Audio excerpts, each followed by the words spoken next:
All right, good evening. It's great to see such a good crowd out here. I think the first person I'll say to quiet down is to my wife. We're going to get started.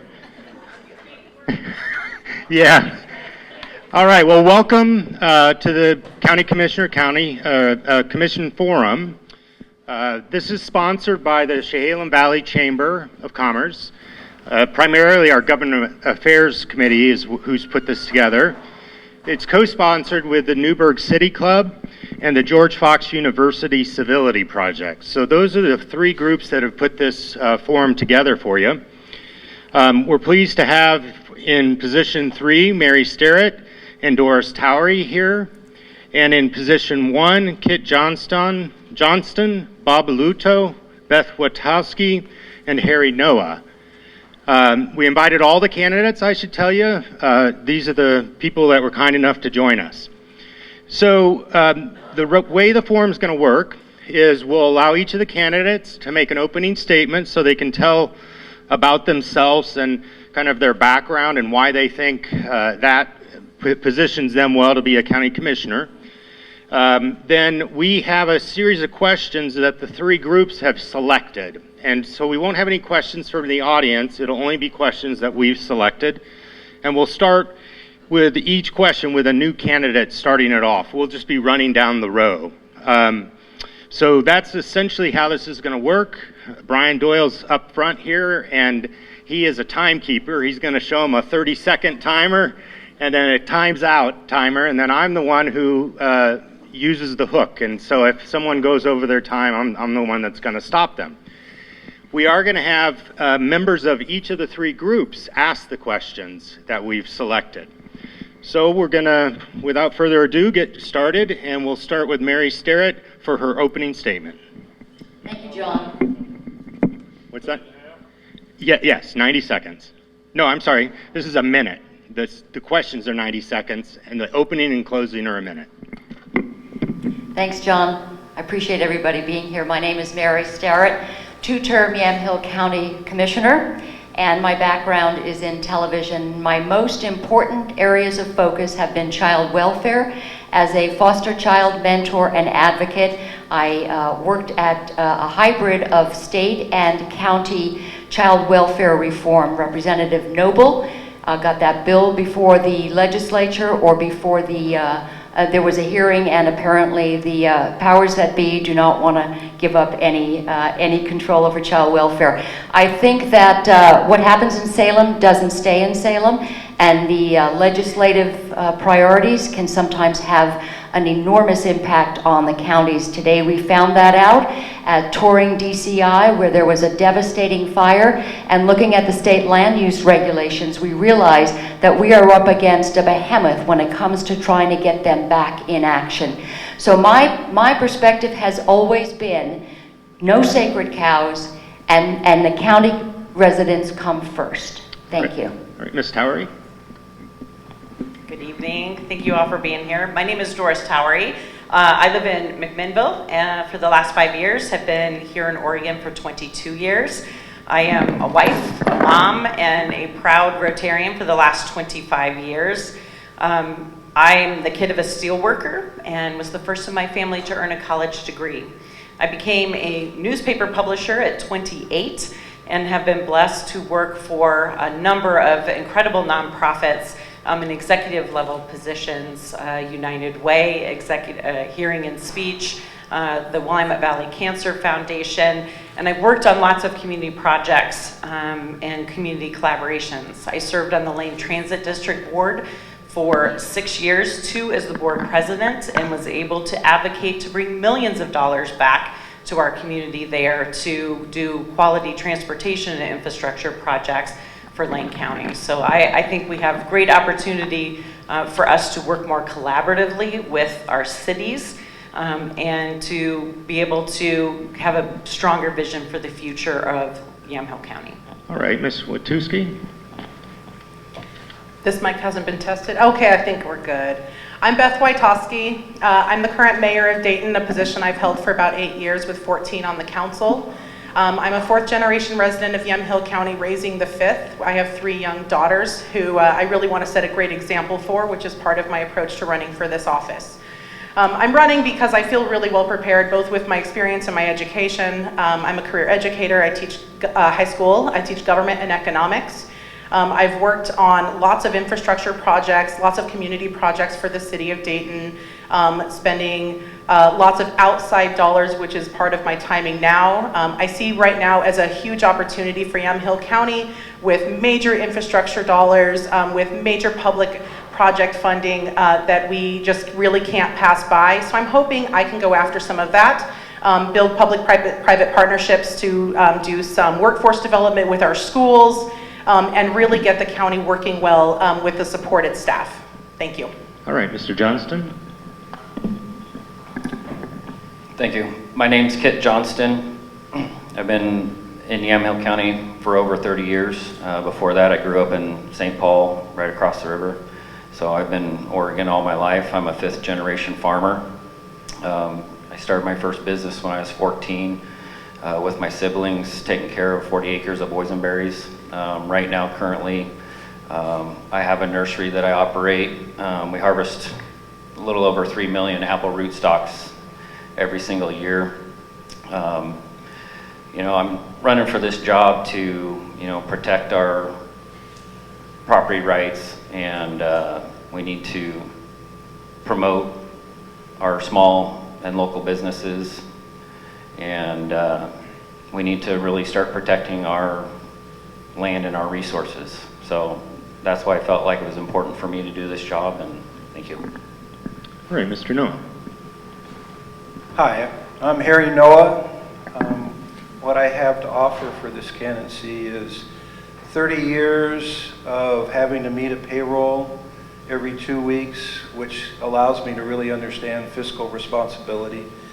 We've been farming in Yamhill County, Claire and I, since 1985, and have developed 2 businesses processing both cherries and hazelnuts, so I understand the problems associated with doing business as a farmer and doing business in general here. I've been responsible for a large public agency, the Alaska Department of Natural Resources, as its commissioner, so I understand the management of a public agency. I spent a number of years as a senior member of management groups developing grassroots hard rock mines, so I really understand the requirements of infrastructure and what it takes to plan and develop those. And finally, All right, Mr. Luto. almost. Go ahead. Okay, I'm Bob Lovato from McMinnville, Carlton area. Graduated from Yamhill, Carlton in 1970. Went to WSU, graduated there in 1974 with a bachelor's degree in political science. Raised my family here in McMinnville. I have been in several leadership positions, involved with churches on the elder board for 12 years, chairman for 3 or 4 years at that time. I've been also involved with the logging industry, natural resources, lobbied in DC, been lobbied in the Oregon State Legislature to protect things. Real proud of our industry and what we offer. Have been in several leadership positions there.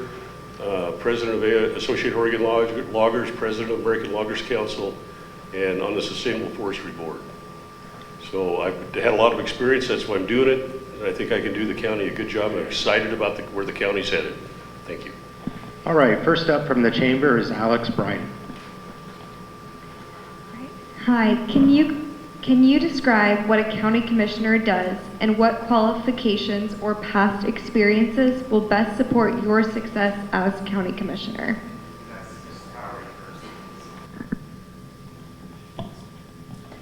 Well, the county commissioner is responsible for a $177 million budget and oversees some of the most core services to our communities: public safety, public health, economic development, and also our infrastructure for our entire community. So I think as a county commissioner, it is managing those resources well to make sure that we get the highest amount of services for the monies that we have in our tax base.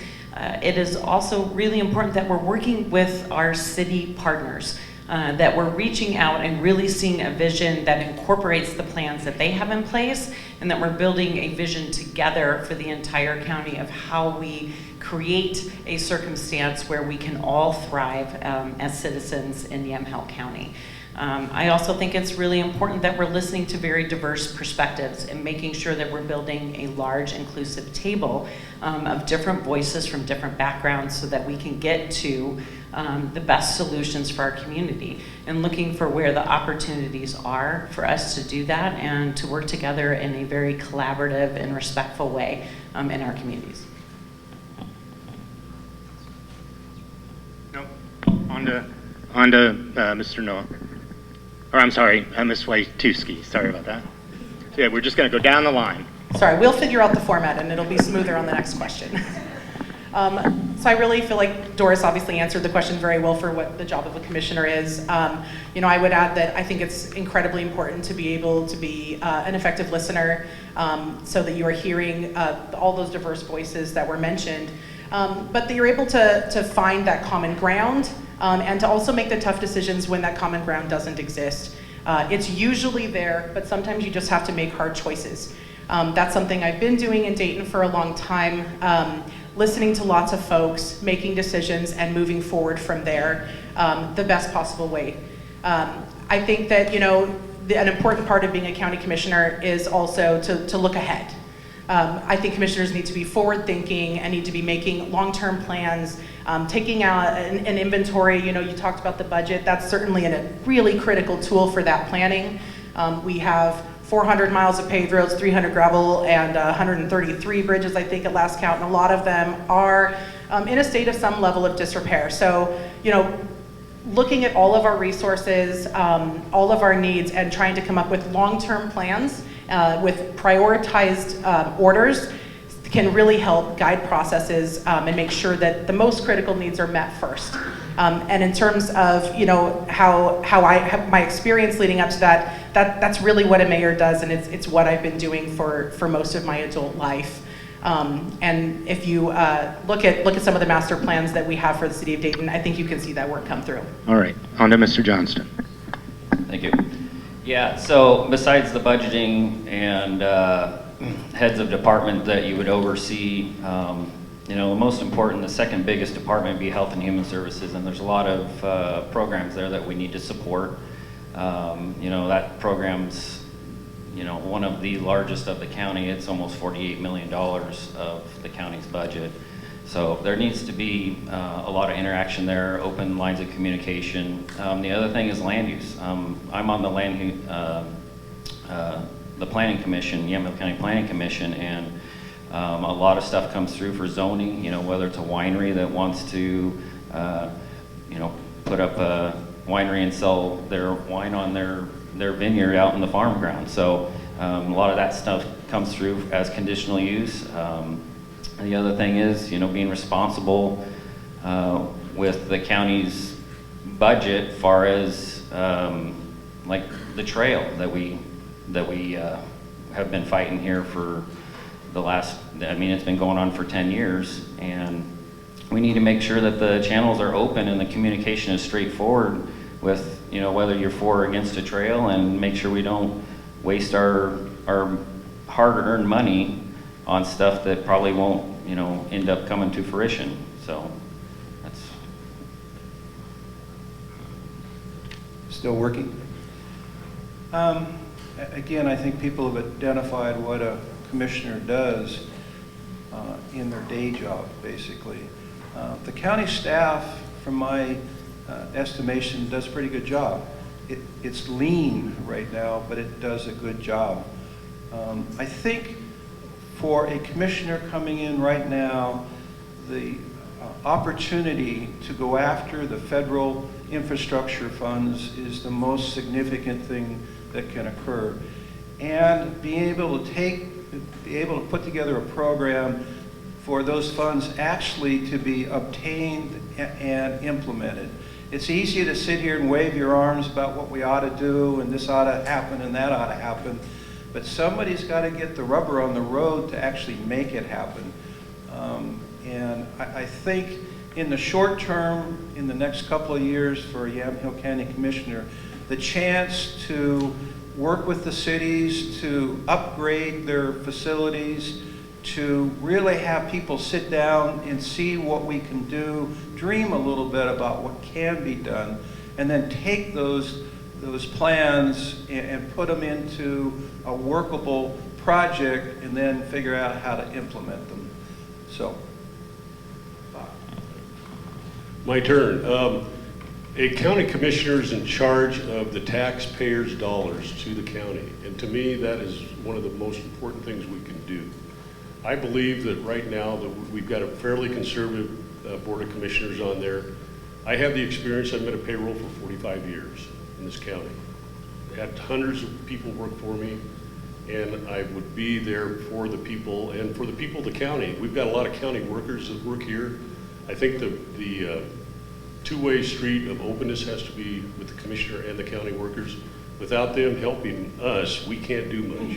They're the experts on a lot of stuff. I don't have it all.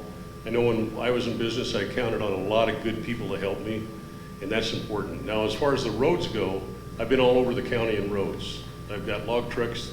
We went everywhere. The roads need some help. I know that, and that's one of the things that I'd be able to do and help the county on that. And there's a lot of bridges that they need to be repaired, and I know that they've got a lot of things going on with the bridges. One of the things that I'm involved with when I'm a logger, have been over the years, is that safety is number one for me. And I think that that's one of the things that the county, we have to do as a county, is be safe on our roads. We need to help improve our law enforcement. And I'm not for reimagining the police force. I just want you to know that right now.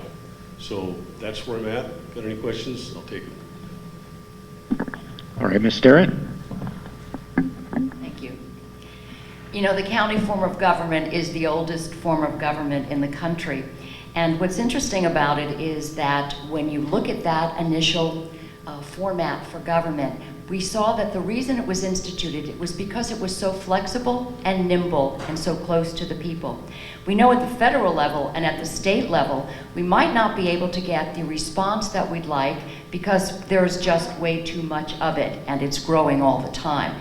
But at the county level, and especially in Yamhill County, the commissioners have always been, this is not a 9-to-5 job, this is a 7-day-a-week, answering the phone late at night when there's an emergency, when there's a situation where somebody, I think about the time that somebody called on a Friday night and said, I just had my child taken away from me from DHS, and I'm a nursing mother, and my baby has never been away from me. So the object of the game is to be able to access and have relationships with the resources and the relationships that you've built, to be able to say what we wound up doing in that situation was get on the phone with Department of Human Services and get some milk to a baby that had never been away from its mother. That's not something you can do at the state level. Those are the types of responses that we need to be able to do. And Yamhill County, because they have such an amazing relationship with the nonprofits and with their community partners, has been able to maintain that and go above and beyond what the average politician would do. All right, next up from George Fox Civility Project, Ron Mock. This question is first for Ms. Watuski. Candidates for elected office often speak of the need to represent all voices in the community. How will you work to heal our divided community and involve the entire range of citizen views in decision making? Thank you for that question. I have a lot of experience representing a lot of voices. First, of course, as mayor, where I'm representing the entire community. Nonpartisan office for 14 years, which means bringing together voices and finding common ground. During the pandemic, I served as the president of the Oregon Mayors Association, and part of my role was to carry messaging back and forth to the governor's office, OHA, and other agencies that were pretty difficult to work with during this time. And I had to do that by bringing voices from the mayors of Sandy and Oregon City and Central Point, as well as mayors from Hillsborough and Warrenton and And I was able to do that successfully and be heard at those levels and even see some change that came from mayor suggestions like the waiting week that we saw as a shift during the pandemic. So bringing people together is what I do. I've built community events for most of my life. Starting as a teenager, I started a tree lighting, I've run our parades, because I know that when people gather, it's really hard to be angry at your neighbors. When you share a meal, it's hard to be cruel when you're breaking bread together. And so I know that the heart of civility and the heart of moving forward is going to be finding opportunities to bring the community together and that common ground, and that's where we're going to find a positive path to move forward.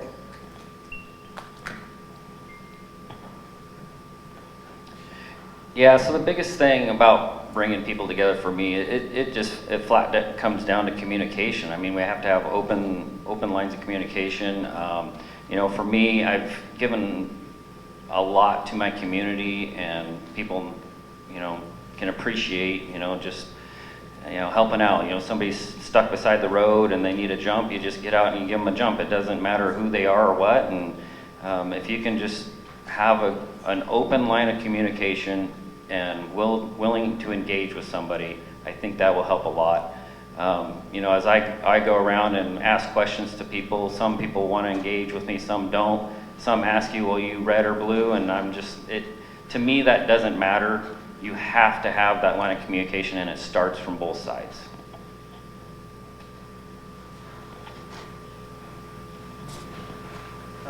You need to slow down enough and listen. In politics, it's sometimes you feel like you see two roosters coming at each other and banging into each other, and nothing much comes of it.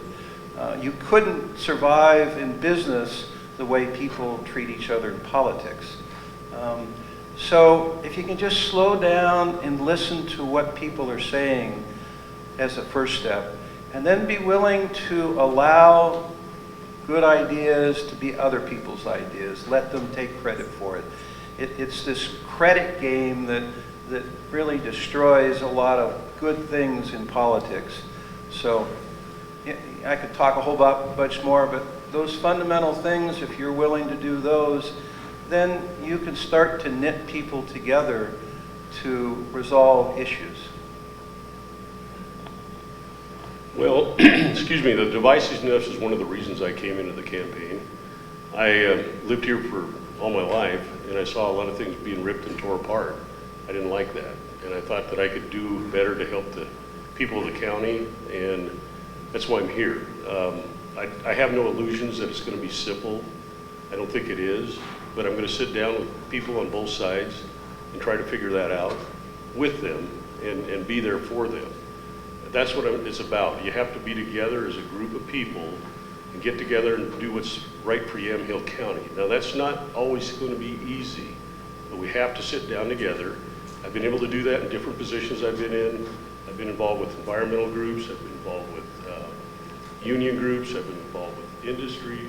And we were able to reach agreements on a lot of different things. And I think I have that ability to do that, and that's why I'm here. And I think that I can help the county. I'm excited about where the county's headed. I think we're going in a great direction. We've got everything here. We got the vineyards, we got the farmland, we got the forests. We have it all here. And I think that's where we have to all look at it and say, okay, let's get this done. And I think I can do that and be there for you to do that. I appreciate your time. A couple of weeks ago, I sat in this room around a table with people that I guess you could say, don't have a lot in common with politically. But it was a very powerful, and I want to thank you, Ron Mock, a very powerful tone that was set.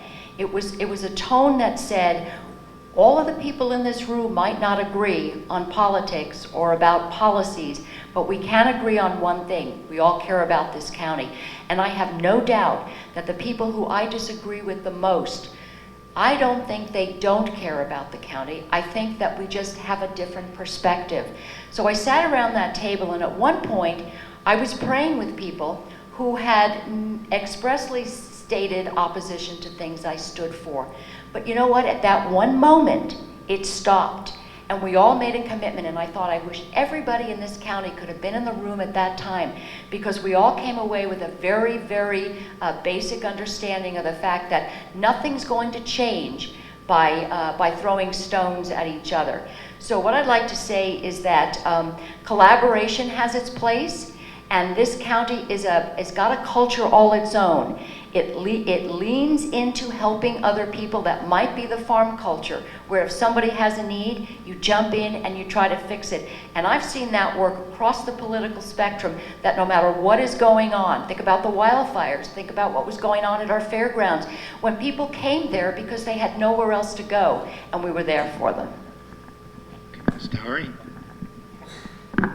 So I think healing the divide, first and foremost, we need to listen.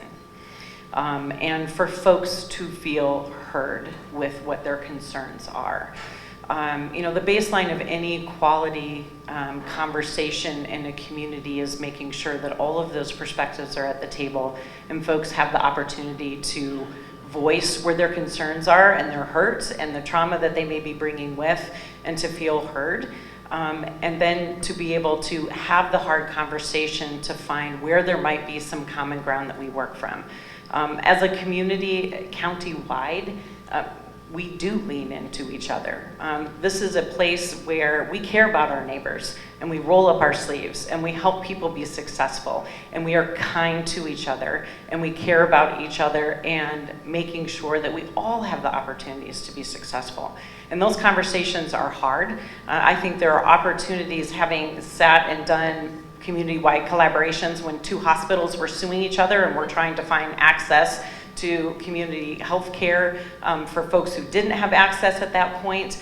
You can have those conversations and be heard, and those interests be put on the table to move forward in a positive and constructive way. But we have to be willing to have the perspectives there and to seek to understand each other. All right, next question is by City Club member Kat Bricker.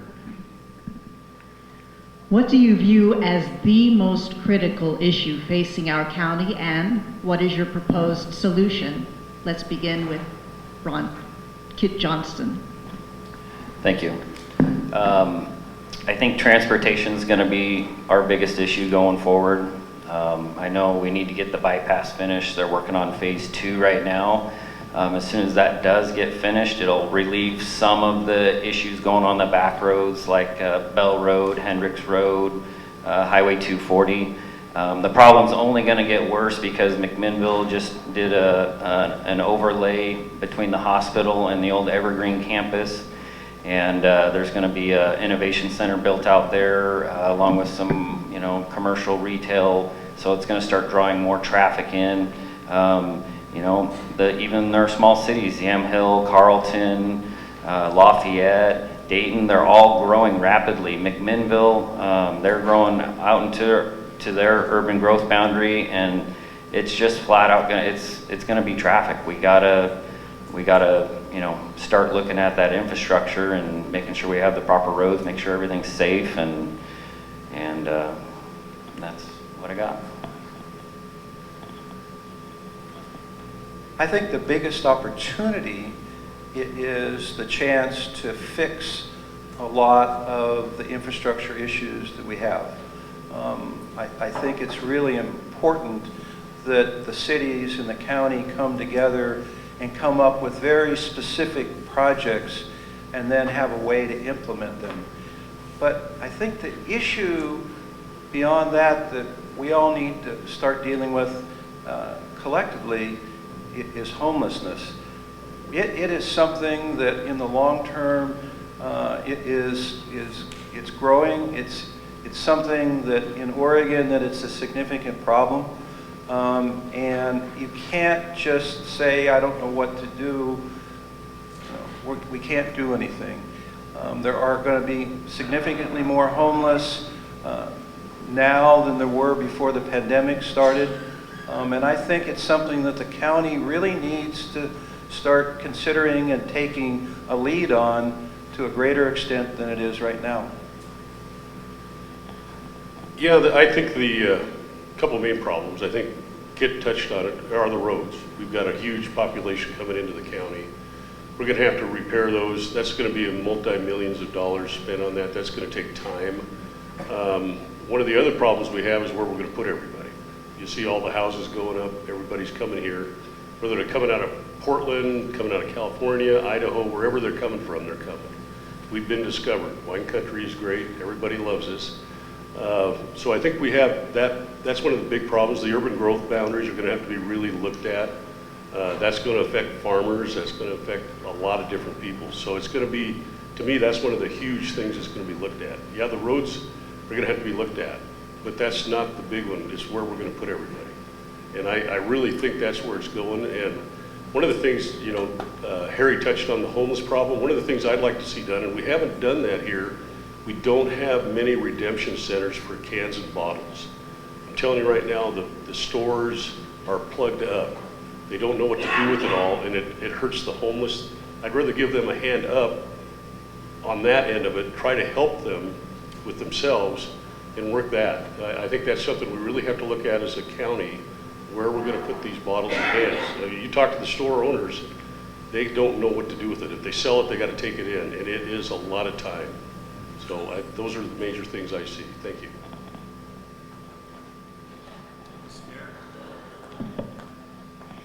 I'm concerned about what is a predicted coming wave of foreclosures for a variety of reasons, and I won't get into them, but a lot of it has to do with some of the policies at the banks.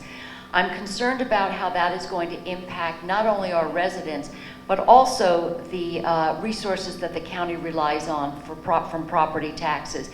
Many people don't realize that only about 17% of your property tax bill goes to county government. The rest goes to the other 43 taxing districts. So while I am concerned about the impact to them, I'm also concerned about the impact to county government. And when you consider the fact that the county personnel costs have risen about perhaps around $40,000 since I've been in office. That's about 8 years, and it goes up 5 to 6% every year. With every new contract, we have increased PERS costs, we've got increased personnel costs, and while we want to recruit and retain the best possible workers, and we have some of the most dedicated people, and they work in this county because they want to, not because necessarily we can pay them the most. But I'm concerned about being able to keep up with that. In addition to that, I'm worried about the opioid addictions and the fact that in this county, like the rest of the state, we are number 2 in the country for addiction issues, and we are at the bottom of the barrel for beds available. I went to bat against the OHA when they didn't want to allow a new facility to be built in Wilsonville so that our recovering addicts could go there. And finally, after 2 years, it happened. Thank you. All right, Ms. Towery. Just one. I would say probably most pressing, and more because we're under a time crunch, would be infrastructure. We have crumbling infrastructure, not just our roads and our bridges, which we talked about, and that need a lot of attention. But I think we have a water supply issue that is happening, wastewater systems that are beyond their lifespans, and a challenge for how we take care of all of this infrastructure and get caught up. We have a backlog of maintenance that has happened not just in the county, but across our cities. And we have a once-in-a-generation opportunity with the Build Back Better funding for us to bring monies back into our community to get us caught up and ahead of what we need to have done on the infrastructure fronts. And from the standpoint of that, water supplies, our sewage systems, our roads, we're a visitor economy here in Yamhill County, that really is a piece that attracts folks to, that brings revenue in to support our businesses. And so making sure that we find the solutions to this and bring monies back to our community for us to be able to get these fixed and to set us up to be a showcase for folks to come and spend time and spend their money here in Yamhill County is critical. And I think that we need to have regional cooperation around that with our infrastructure needs. That again, those plans between the county and our cities need to overlay, and how do we help and support each other to get that solution to a good place. All right, Ms. Watuski. Witowski. Witowski. Witowski. I get messages for Jeff Bridges all the time, so I pre-apologize to everybody for mispronouncing their names. So, all right. Yeah. All right. Take it away. All right. There we go. Nope. Can I start my time over? Okay. So obviously, I mean, I agree with what everybody has already brought forward. It's a little bit hard to be the last one to answer this question. I think the biggest challenge facing the county is actually planning. That's what is the backbone of all the things we're talking about. If we had had a better plan for urban sprawl and housing, we would have less issue with our unhoused population. If we had a better plan for dealing with immediate health and mental wellness challenges of the folks that are most vulnerable in our populations, again, we would have fewer people unhoused. If we worked better with our cities, who by and large are very close to the people and know exactly what the challenges and benefits of their communities are, and listened and helped cities bring their visions to fruition, we could avoid a lot of the strains that we're seeing right now. If we plan better for our public spaces, our parks would be better maintained. If we plan better for infrastructure, our roads would be in better condition. And so my priority for the county would be creating master plans, getting priority lists done so that we know what our next steps are and we know what the steps are that come after that, so we can start ticking off these things on this list that is going to continue to grow. So if we don't start at the top and start working through it, the county will crumble around us. So I think planning is my #1 priority. So we've seen the devastation that COVID-19 has had on our community and local businesses.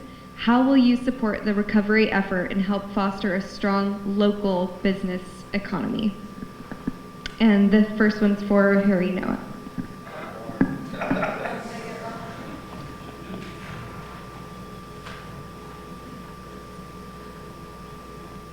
I guess I'm just going to have to go with basic fundamentals. The economy in Yamhill County is actually doing pretty well. It's a farm economy, so the question is, how do you sustain that type of economy that we already have? So I'm going to suggest a specific thing that it's the type of thing that I'd like to see the county help with in the future. Right now we have a lot of kids coming out of high school where our high schools have focused them on college and they don't go to college.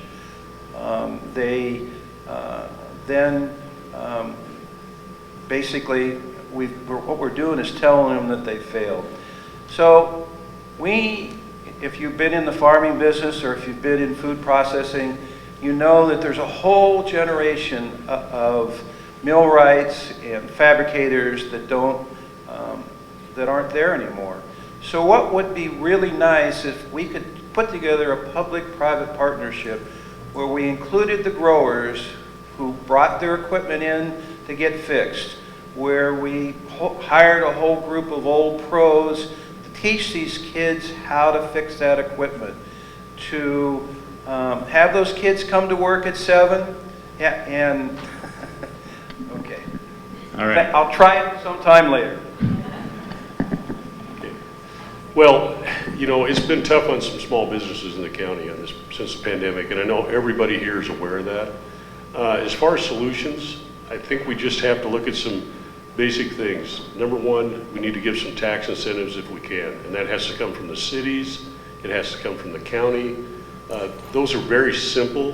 You just cut back on them. I mean, I know that's going to affect county services a little bit, but I think county services, you can put a limit on it and say, okay, we're going to do it for a year, and after that, we're going to bring it back, and hopefully with that, we can spur businesses and make more taxes by that encouragement. So, you know, I think what Harry was saying about training people is a good deal. I think we need that. I've been in business in a long time. The last 5 years have been the toughest I've ever seen for getting qualified people to work.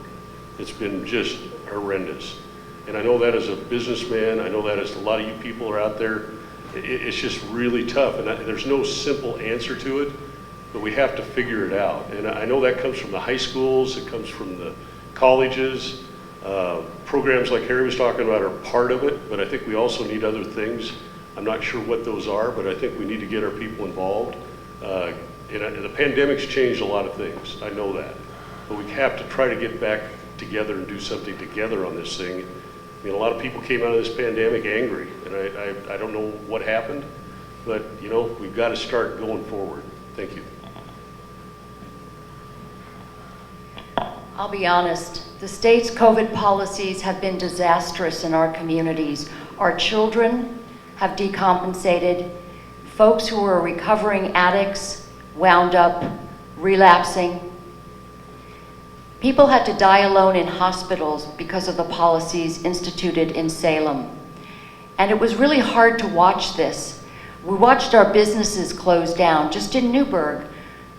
The folks who started the Old Town Bar and Grill put everything they had into that business, and they wound up getting shut down.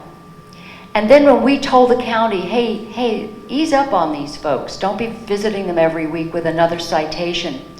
OLCC came in, stood on a ladder in their driveway and took pictures because folks were gathering there.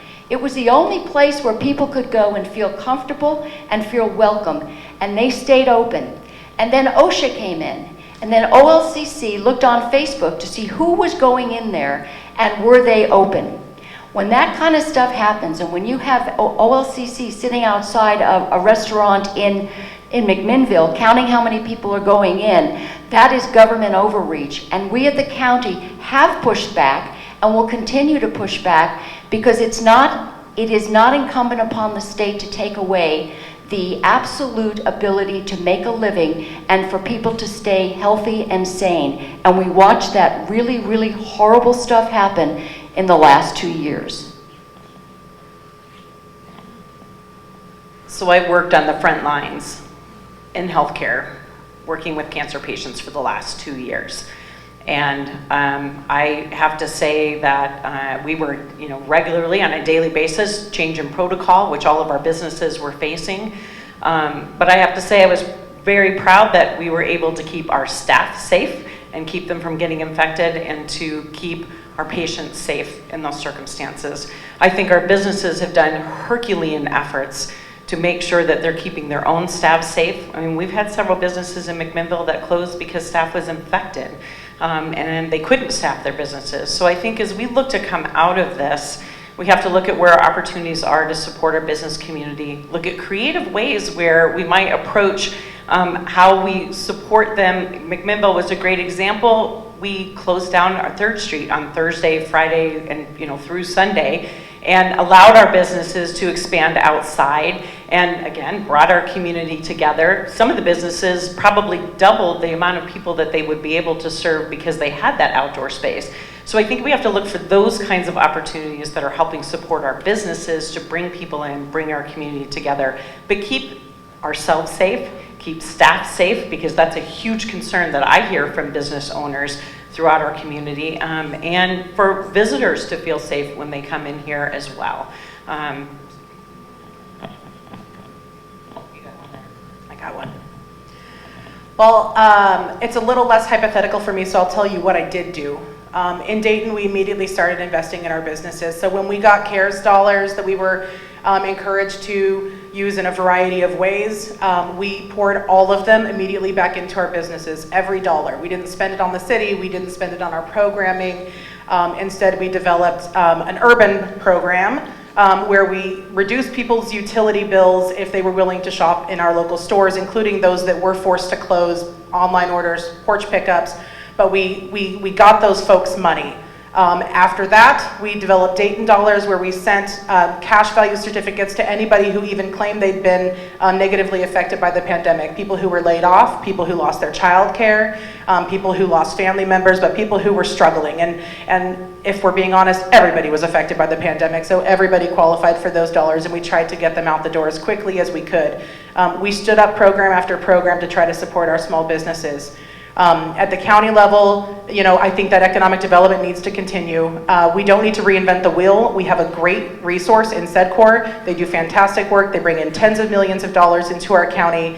Leaning into them is a great idea. And long term, this might get some boos. We might need to consider a TLT At the county level, that is not paid by our residents. That's paid, that transient lodging tax, that's paid at the hotels, and it's paid by guests so that we can leverage those tourism dollars to support our businesses here with other people's money rather than having to raise our taxes and still collecting more revenue. So I think the biggest problem was that we really never should be even having this question of where we have to, try to promote our businesses and dig them back out of this COVID hole. I mean, after the first 3 months of COVID, we should have known that, it was safe for us to go ahead and open up our businesses, but we went too long with it and just created even bigger problem for it. At one point, the state was going to leave it up to, the local counties or cities to, decide what regulations to implement for COVID, and then that was jerked back from us. And I think we, on a micro scale, a smaller scale, we could have made better decisions based on our businesses in our area. Besides the COVID, I mean, to promote our businesses from here on out,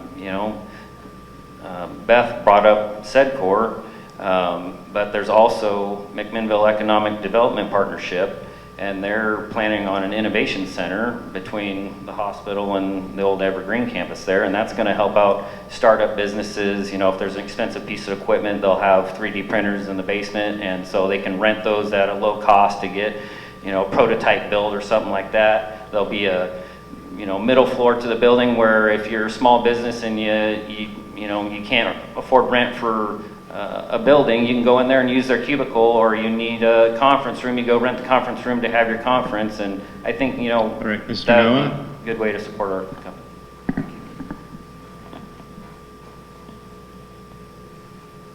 Mr. Noah? Yes. Oh, you start. I'm sorry. Sorry about that. Despite what you see when you drive into Newburgh, there is a housing problem in Yamhill County for working families. That housing problem, that gap, if you call it that, creates a problem for our economy and for our community. If you're elected, what would you do to close that gap, to solve those problems? And Bob, I think you lead on. Yeah, I'm in. So, there is a huge problem, and I know what he's talking about. There's a large rent problem out there for people that can't afford it, and we have a lot of people, and I had a lot of people that I worked with. I would try to bring them into the county to work for me from other parts of the state, and they couldn't afford to come in to work for me because the housing was too expensive. It created a huge problem for me, and as far as the commissioner, what I would do is try to make incentives to build, whether it's Section 8 or whatever, to get cheaper housing in here so we could put these people and get them to work, because that's one of the things that they're all facing. I know that. They don't have the income, they don't have the ability to stay anywhere, so if they come here, they can't work. So it's just a catch-22 for them, and they can't do it. As far as I see, we have to develop more urban boundaries, expand those, and try to get more houses for these folks. Yeah, I know that, like you said, the houses here in Newburgh look great. Got a lot of them coming, beautiful. I think the Home of Dreams, Street of Dreams is coming here. I think that's coming. But those houses are not going to be able to be afforded by people that are coming out of George Fox, coming out of Linfield, coming out of high schools. They can't do it. So that's a question we all have to look at. How do we do that? Do we do tax incentives? Do we do whatever? And I think as county commissioner, that's one of the first things I would look at is affordable housing, because we have a lot of people that need that badly. And that's what I think on that. Thank you. Ms. Starrett? That's a question that I'll go back to the state. Oregon has the most restrictive land use laws in the country, and it was supposed to be the model for other states to follow, and so far I don't think anyone has followed it. So if you add on all the regulations, the SDC fees, and I know I've beat up on Newburgh for a while and CPRD because of what that adds to the cost of a house, that before you put a shovel in the ground, you have to come up with, let's say, $50,000. So how much do you have to charge for a house? So there's that affordable housing piece. The National Association of Home Builders is acknowledging that it's about $93,000 worth of regulatory fees to get a house going. So it's really prohibitive. Unless we have a legislative fix and ease up on some of this, they're not making any more dirt, but we have to be able to make it more affordable for people. The dirt has to be more affordable, and we have to reduce the system development charges. We have to reduce government regulations and fees. And if we'll, like what we're looking at at DCI, they can't just turn around and relocate somewhere else because the state has got some very strict rules about who can go where. I think at the county level, to be honest, the only thing we can do is to ease up and allow for ADUs on rural residential land. That will add for the ability for people who are either divorced or just getting started to be able to have an affordable home. And that's what the county can do, and I think we should. Affordable housing and workforce housing, I think, is a critical issue for our communities. And I think you add to that, layered just below that, will be how we address our houseless issue as well, and getting people into stable housing, as well as being able to make the stair step up into affordable housing. I keep bringing up McMinnville just more because that's where I spend most of my time. But McMinnville twice has asked to do a pilot project, approach the state, to allow for a percentage of the housing developments to go to affordable housing. Current regulations right now are set up for 200 plus units. It's designed for the big cities like Portland. It's not relevant and really doesn't help us in our smaller communities, especially rural areas. So I think there's an opportunity that we look at pilot projects such as that, where we can have a percentage of the houses that are built in a development that are affordable or workforce housing. Ron Noble pushed for this and was not able to get it across the finish line. I think the other piece for us to be working on is also supporting our urban growth boundaries and our urban renewal projects in our cities, instead of the county stepping in front of those or trying to stop those processes. That I think the overlay between county and cities and those plans and master planning that Beth talks about, planning being a core piece, will allow us to utilize those spaces that have already been approved to expand and add that affordable housing. All right, Beth? Yeah, I definitely support Mary's comments on ADUs. ADUs are a game changer for Oregon homeowners. They can provide rental income, especially with short-term rentals, but I also think we need to do some other work, of course. Something that the county can do is to collaborate and work with cities on some code changes that can make their housing more accessible. Something that we did in the city of Dayton, for example, is take a look at zoning and short-term vacation rentals. It's really hard because we have so many investors, but short-term vacation rentals really hurt our neighborhoods, and they really drive up the prices of housing. And then we have whole neighborhoods that sometimes sit empty when we're not in a tourism season, when lots of other families, starting families, senior families on fixed incomes, are desperately searching for homes that they can't afford, because that house is a lot more valuable when you can rent it out for $1,200 a weekend instead of $1,200 a month. So while the county can't necessarily regulate that, again, we can work with city partners, give sample code language, support those changes, and also support their UGB adjustments. Cities are working really hard. Several cities in Yamhill County, I meet with these mayors routinely. They're working on developing plans to either densify, to do UGB swaps rather than expansion, so they can develop somewhere that's just more feasible rather than just growing, so that still protects farmland. And the cities need to be respected in those directions and decisions, and the county can certainly support those plans moving forward.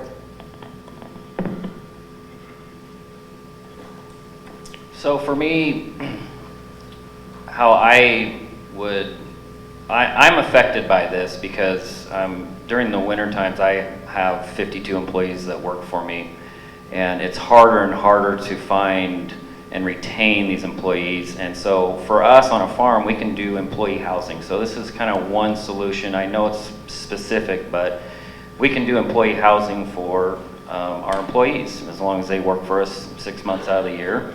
The other thing that I would like to do so that we don't encroach onto our farm ground, because there's a balance there. We don't want to take up too much farm ground, but I understand that we do need to grow, and we need to be more efficient with what we have for our properties within the city limits already. The example I have is, would be the Yamhill County Fairgrounds. There's 35 acres there that gets used very minimal, and that could be relocated out onto a different piece of property, and then that 35 acres can be developed into apartment buildings, Section 8. You can have commercial maybe along Lafayette Avenue. You know, the value of that property zoned multifamily, it would have to be changed to multifamily zoning. Right now it's light industrial, but if it got changed to multifamily zoning, I mean, it could be worth $10 to $12 million and have it, you know, built into apartment buildings. So that's a way just to be more efficient with what we already have, All right, instead Mr. of encroaching Noah. onto our farm ground. Well, being at the end of the line, I would agree. It's basically land availability. So there are a couple things that I think we could do that we're not doing right now. One, I don't know how often the state of Alaska, or excuse me, state of Oregon trades land. There is a DOT facility here in Newburgh that would, if the state would be willing to trade for that land, it would make excellent low-income housing location. There are state-owned properties around that may be available or could be available if the county would be willing to trade some of their land to the state, and therefore making available some of this land for low-income housing. The problem is we're surrounded by farmland. We're in a state that has developed a whole land use system to protect farmland. So we need to find another way to start finding land, and the land exchange is just one idea to at least consider.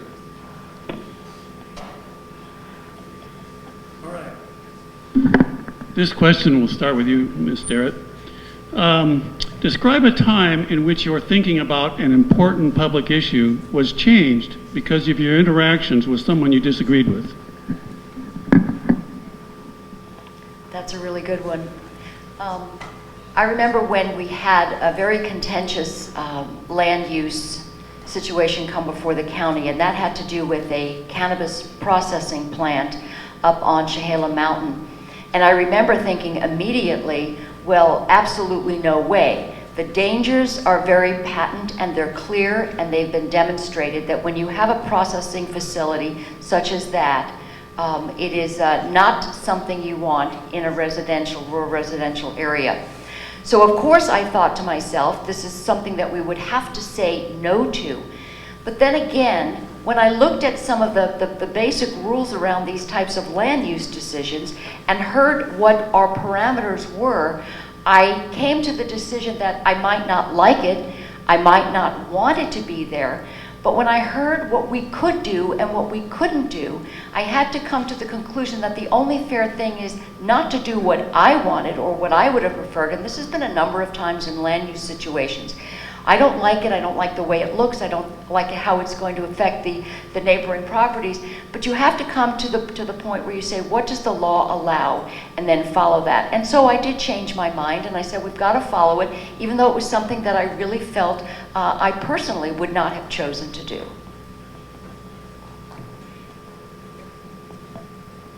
So I mentioned I served for 6 years on the Lane Transit District Board, and 5 of those 6 years were specifically around getting a third corridor of bus rapid transit, and a part of Eugene that lots of development type things went to die. And so it was 5 years of community conversations, open houses, listening to what people had to say, putting multiple options available in the community where we could put that bus corridor, and listening to what people's concerns were, listening to what their objections were, and looking for where there would be a solution or a potential compromise that folks could live with, and ultimately where would be the best place for us to site that corridor. Knowing that there was a lot of low-income housing that was out that direction, that it was going to be a huge community connector into the community. And so taking diverse voices, and in some cases a nonprofit person. I disagreed. You have, you know, business owners that just did not want a bus system coming through their backyard, and really listening and looking for what the best solution would be. Ultimately, we crossed the finish line on that, built a corridor, and it is a crown jewel of the bus system now in that community, and has beat its projections for transporting people across the community that were 5 years out, and beat those projections within a year of the system being open. So one issue that I've shifted my approach a lot on, based on conversations and experience with folks who disagreed, is my approach with dealing and supporting people who are struggling with homelessness and major economic challenges. So I was on the board of YCAP for 6 years until January, and when I joined that board, I was really under the impression that we could provide some pretty basic services and get everybody self-sufficient. And I really campaigned hard for like a housing first approach, not just in YCAP but at state level. And I learned pretty quickly that when people are really, really hard to serve, they're really, really sometimes hard to love too. And that approach can't always work. I worked with some other mayors, specifically from like Kaiser, who was really attempting a housing first approach and looked at their challenges.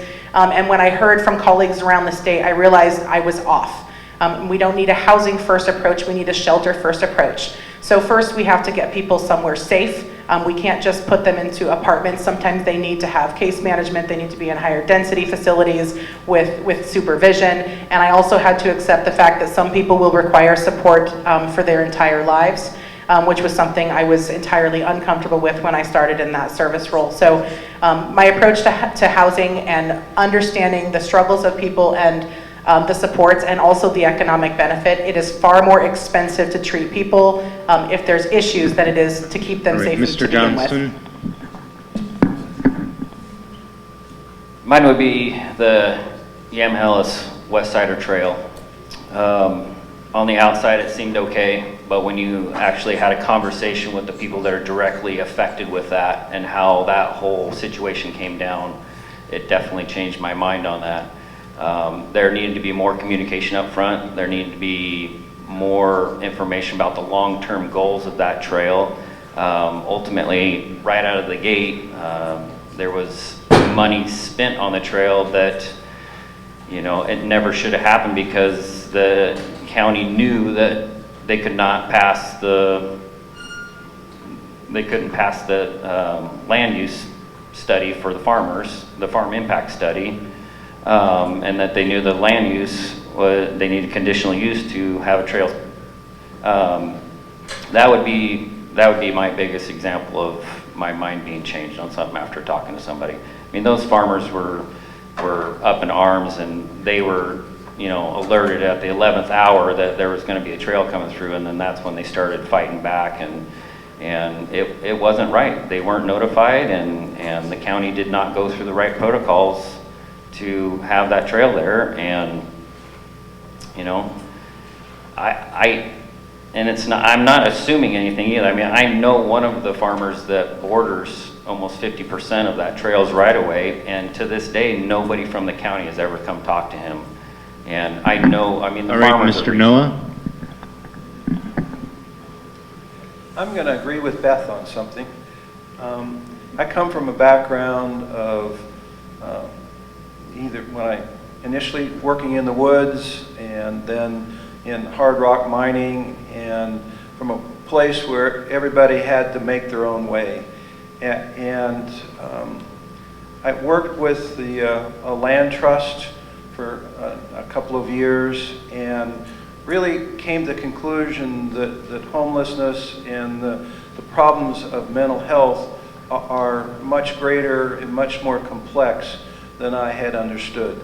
Again, I came from the background of let them get a job and what the heck's wrong with them type thing, and it's not that way. I can't say that I have clear solutions to all those problems, but I think there are ways that we can develop money to fund those issues going forward. So for me, that was the biggest change that I think I came from listening to someone else.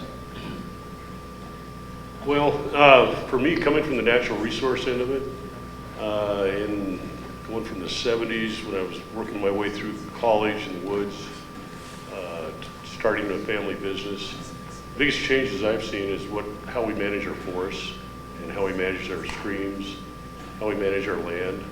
I came from where it wasn't managed that well to where we're doing a really good job now. And I came to where the spotted owl came into effect. I saw a lot of families that are gone from the business, so that hurt. So it really was hard on me, but I realized the change is coming.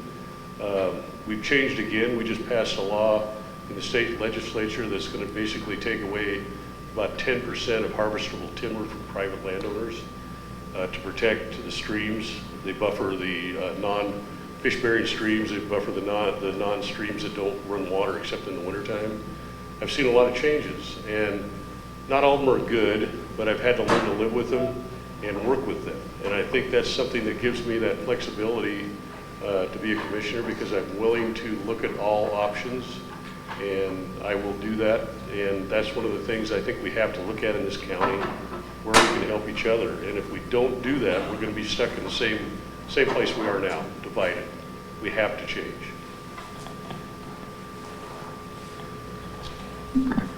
What is the balance I'm talking about here, the proper balance between county interests and local interests on city initiatives, such as the Newburgh Urban Renewal Project?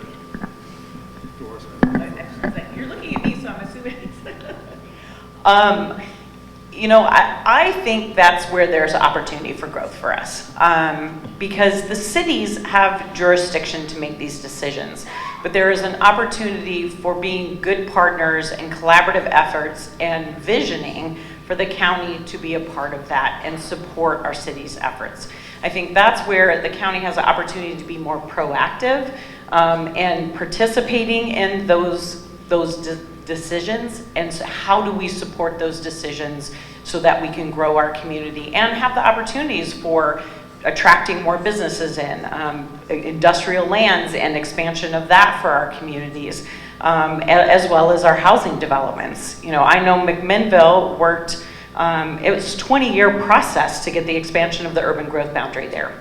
And then a county decision came down, and a phone tower got set right down in the middle of one of the properties to develop.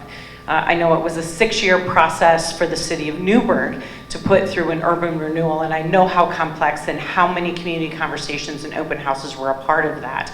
And I think our opportunity as a county is how do we support those efforts, and that we're actively participating in and helping them to be successful for all of us. I'll start by admitting an awful lot of bias about needing to prioritize city projects. Mayors and councils know what they're doing, and they generally know what their cities. Urban renewal districts are complex. I think a lot of the concern about that specific example tends to come from not understanding how that tax structure works. So one thing I think the county can do is play as an educational role. I think the incremental tax funding element to that is hard for people to understand, making sure that people really get when you lock in those tax rates, that the agencies that might be temporarily underfunded potentially have significant growth as a result of that urban renewal district when that expires. So I think, the county's big role in city plans is to be supportive and to help with communication. The county has a lot of other resources that are available to communicate what's happening in Newburgh so that residents around the county could know as well. Because those opportunities in Newburgh to develop an urban renewal district or to change the UGB in McMinnville, they actually affect the entire county anyway, because our economy is so connected, because our travel is so connected, and our communities are so connected. So I would certainly, if I were elected commissioner, want to make sure that we were playing that support role and also supporting with education and communication.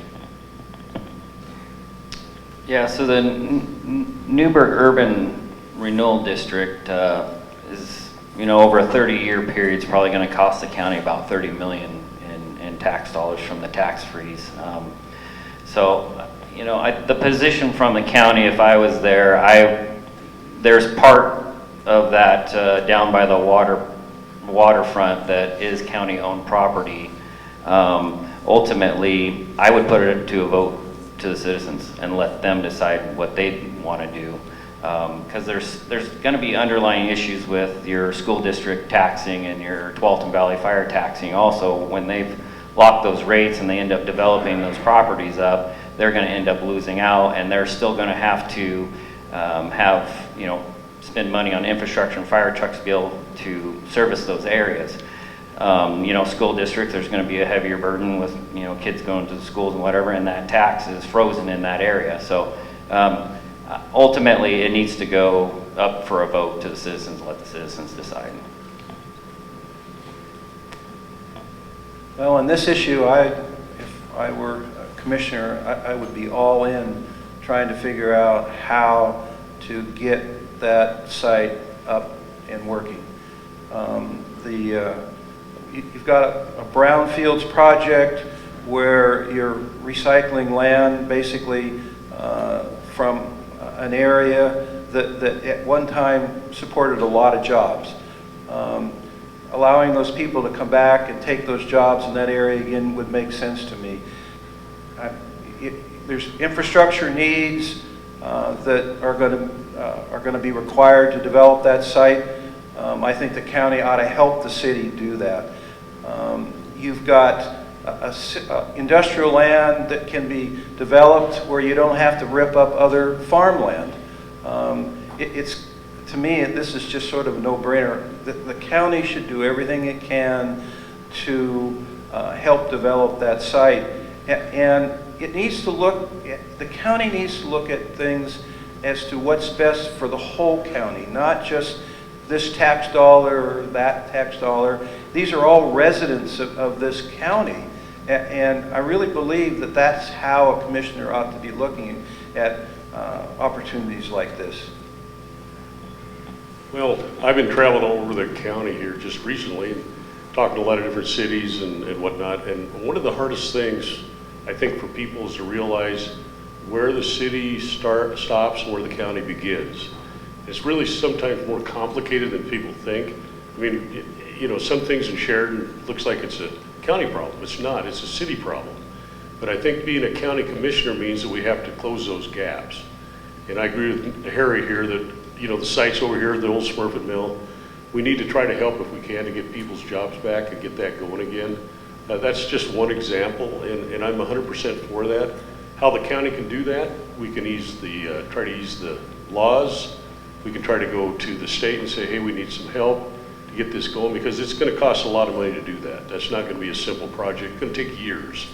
And that alone can be something the county can do. We need to promote business in the county, not make it hard to have business. That's one of the things that I'm really looking at, is what can we do? And I know that the commissioners right now are trying to do that too, but I think that's something we all have to really come to grip with after we've been through this pandemic. How are we going to get the county jobs back? How are we going to get the living wages back? Because we've lost a lot of living wage jobs that are not here anymore. And a lot of the people that were doing the businesses they're gone. They give their life to it. So we have to figure that out, and the county can help do that. Thank you. This was a decision that was particularly difficult for me, but at the end of the day, having just come off a very divisive situation with the Yamhill West Sider Trail that I think could have been avoided if people had more information up front. I will never say that the people who are the smartest people are the people who are involved in government decisions, who are involved in focus groups. It is the people who are going to ultimately have to pay the price or not pay the price when it comes to taxes, or what that will ultimately mean for them. Having just come off that, the decision was, should we defer to a decision that was made by the city, or should we include the voters? I believe it is never a bad idea to give people information, never to assume that they can't figure it out. And that was one of the things that, well, they're not going to be able to figure it out. They're not going to be able to understand. They're not going to approve of it. I think we are shortchanging our taxpayers and shortchanging our voters. When we need to say to them, these are the facts, and what do you think? because government doesn't have all the answers. We've seen that.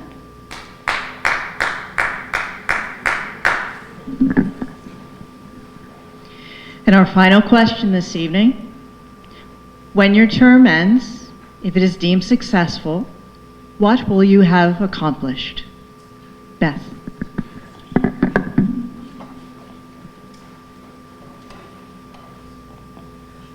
Well, I think if I have if elected and I have a successful term, I think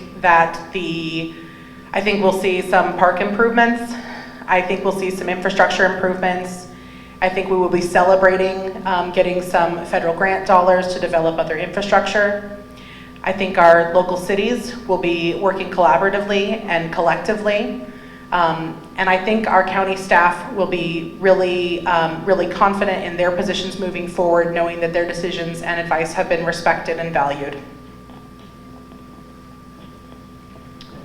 I don't know that mine would actually be done when I would leave after 4 years. Mine's probably more of a long-term goal than that. But like I mentioned before on one of the previous questions, a passion of mine will be, just because I'm in agriculture and I support our youth programs, our 4-H, our FFA, and they always have a livestock auction there at the fairgrounds.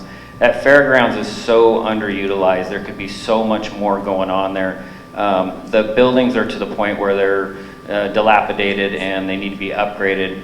And I just think that facility, if we can get it moved out into the country, maybe a little bit closer to Newburgh, to be, so people from Newburgh can feel like they're maybe just a little bit more involved in it and don't get it on the other side of McMinnville. But I have a few properties in mind where that should go, but get it developed, get a nice event center going. I know Food and Wine Festival, they struggle every single year trying to get enough space for vendors. Their capacity is restricted to about 100 vendors. They need capacity for 175.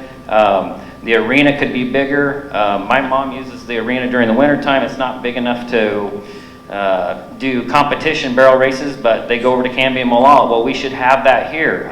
Those are just a few examples of what it could be, and just make it into a year-round event center, kind of ag-driven, and that would be one of my biggest passions, but it's going to be a little bit longer than 4 years.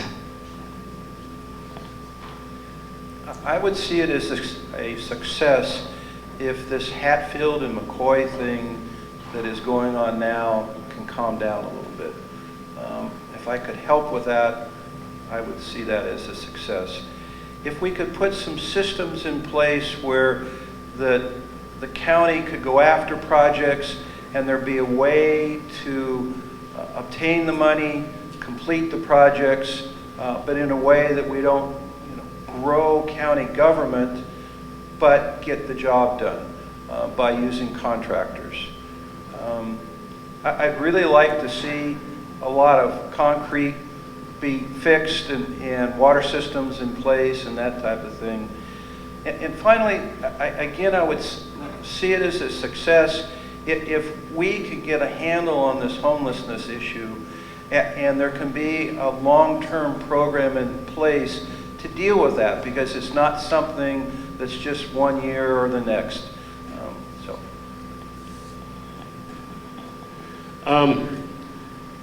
If I'm elected, which I'm hoping to be, need all your votes, I would look at several things that I see as something that's very urgent for the county to do. Number one, a lot of people are moving here because they don't like where they're at and they want to be safer. I think we have to look at our road systems. We have to get that something done there.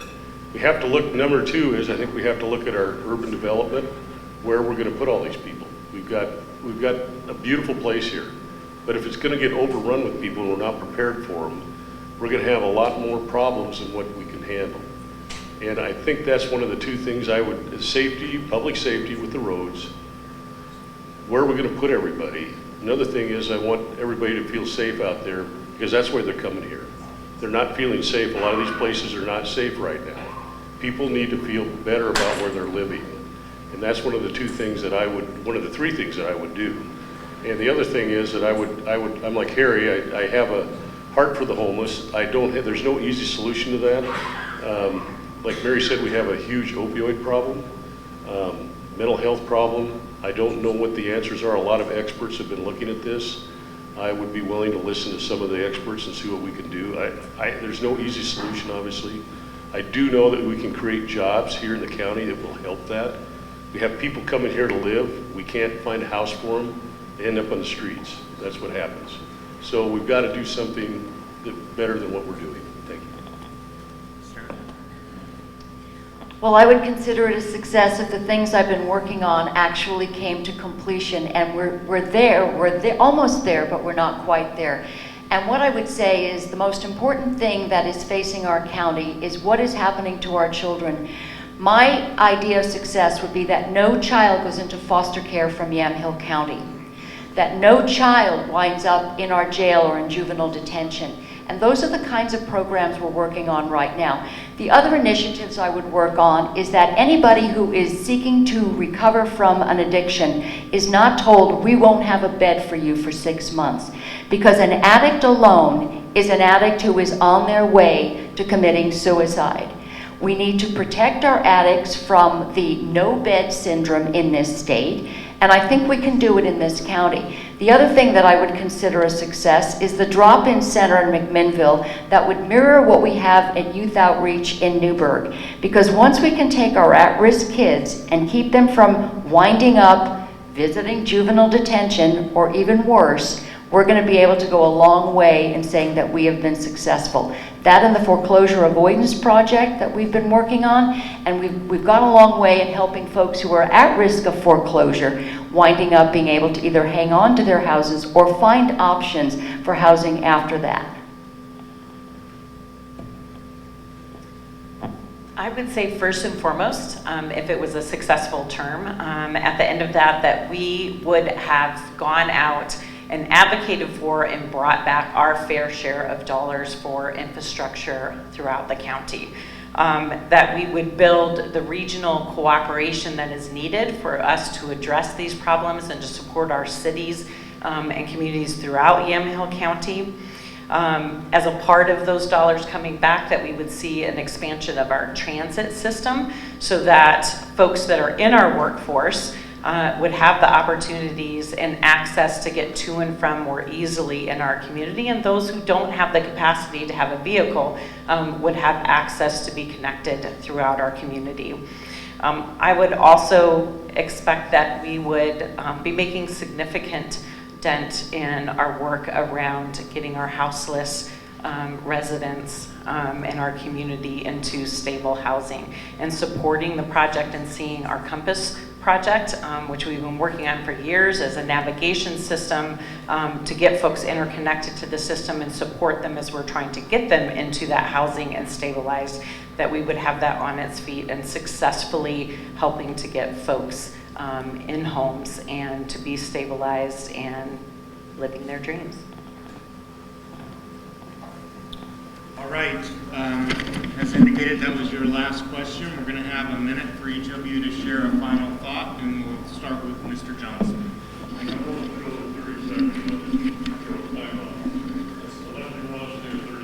No, go ahead and show it 30 seconds.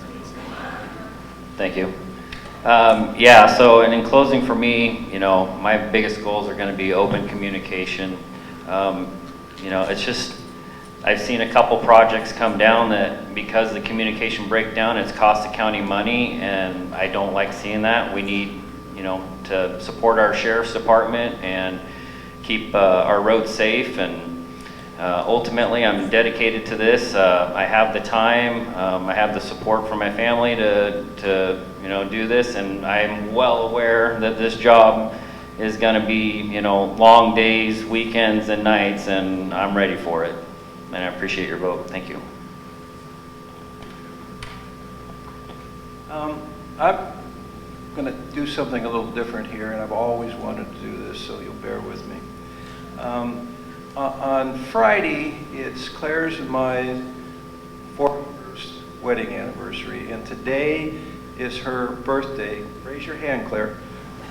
And so I'm going to take this little bit of time and say, happy birthday, Claire. So.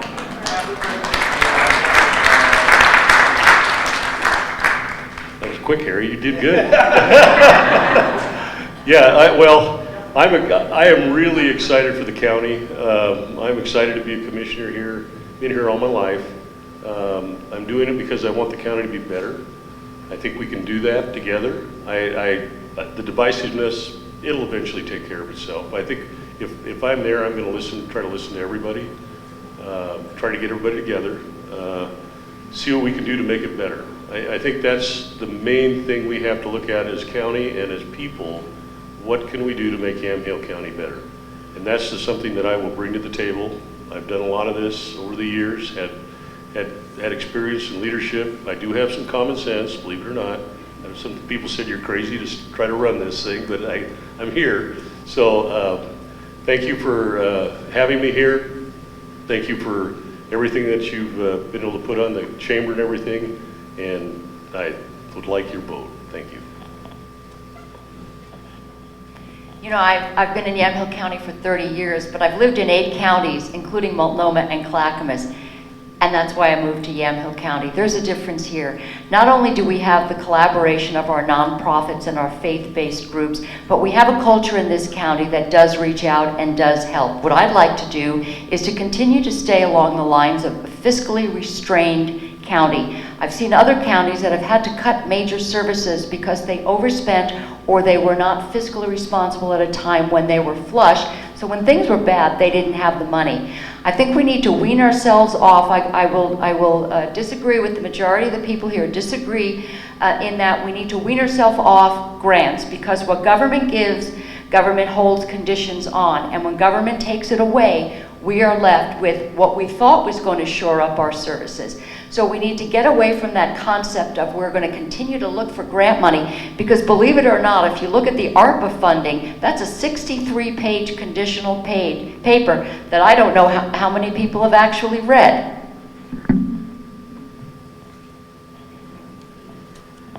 So I believe that a well-run county government can be a tremendous force for good. When managed well, it can have a huge positive impact on every single resident in our community. And I know we don't like to talk about government being a good thing, but it can be a tremendous and positive force. I believe that our residents deserve to have the very best public health, public safety, economic development, and infrastructure projects so that we can all thrive here in this community. We're exhausted from these divisive politics. This is not who we are. I think, we have a very core of our fabric is that we roll up our sleeves, we stand side by side, we work together to find solutions, we support each other, we help our neighbors, we're kind to each other, and we're all working to be successful and to help each other out. And I want to bring us back to that, and I have a track record for doing that.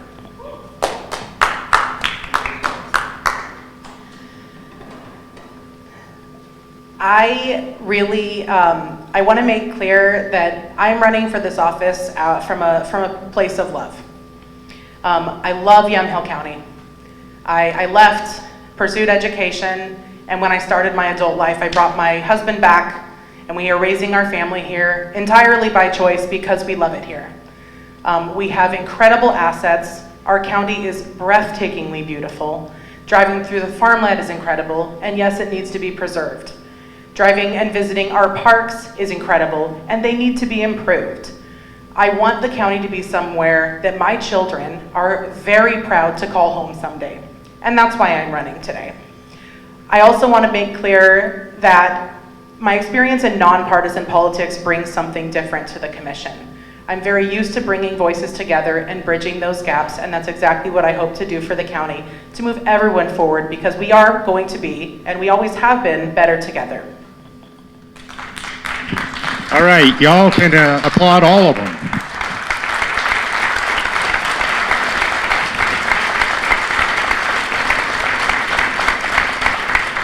So thank you all for participating. I would also let you know that at the chamber, all these candidates answered some questions for us, and we have those available on our chamber website if you want to see them. Some important dates coming up. I think the voter pamphlet comes out on April 27th, ballots out on May 3rd, and ballots back in on May 17th. So please do your civic duty. Thank you.